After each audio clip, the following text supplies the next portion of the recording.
Tess Culnane has been a campaigner for social justice for much of her adult life, and especially since becoming involved in nationalism. She is currently involved in two issues, the first of which is the provision of television for longer-term hospital patients. Hello, my name's Tess Culnane.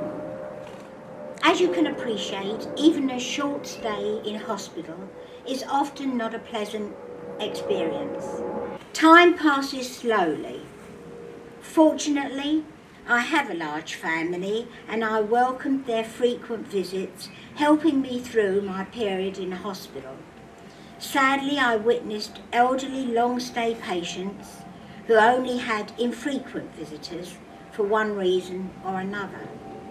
So for all hospital patients in general, and the elderly long-stay patients in particular, being able to watch television not only entertains, but helps to overcome the boredom of hospital routine.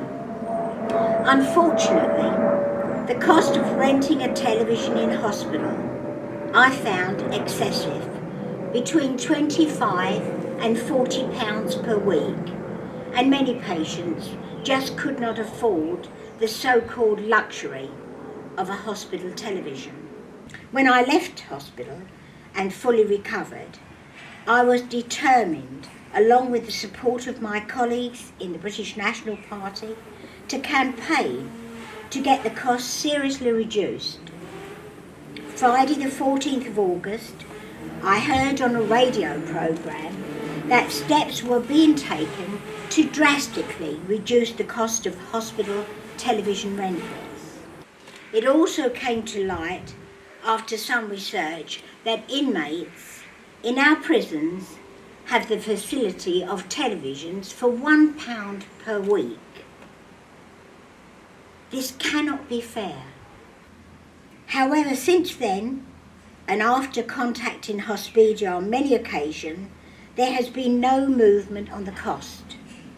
I am now even more determined to campaign and challenge Hospidia until I get a result.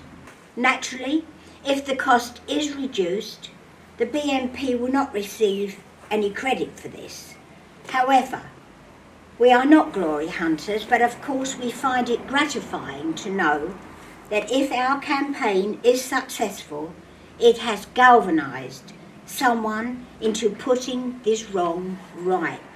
There is another matter that should be addressed: the lack of recreational facilities in hospitals, and with your support I will be campaigning in the near future for rooms to be set aside for various activities. There is a serious lack of attention and care for those affected by mental health. I know because my young grandson is a victim of a serious beating that left him with a bruised brain after he was beaten by 3 Asians, one wielding a knuckle duster. Need I say, in this particular nightclub, there was no video footage. So far, nobody has been charged, and it is unlikely that there will be ever anybody charged. In 2014, the number of patients with mental health issues was the highest ever recorded. BBC Panorama recently highlighted the crisis. My young grandson, he's 22 years old, mentally disabled, prone to uncontrollable outbursts. He had a short spell in a hospital where there were drug addicts and alcoholics. Drugs were being brought in by visitors, freely available. The lack of authority and care was noticeable. The patients were like zombies, walking up and down. Nowhere to go, nothing to do. How many of our young people are becoming part of the no hope society? Our great country is falling apart, and if nationalists pass this window of opportunity to become united in the battle to save our race and nation, then they are themselves to blame. My message is to shock the establishment. What have we got to lose? Let's face it, we are being ignored anyway. They are under the delusion that nationalists are of no consequence.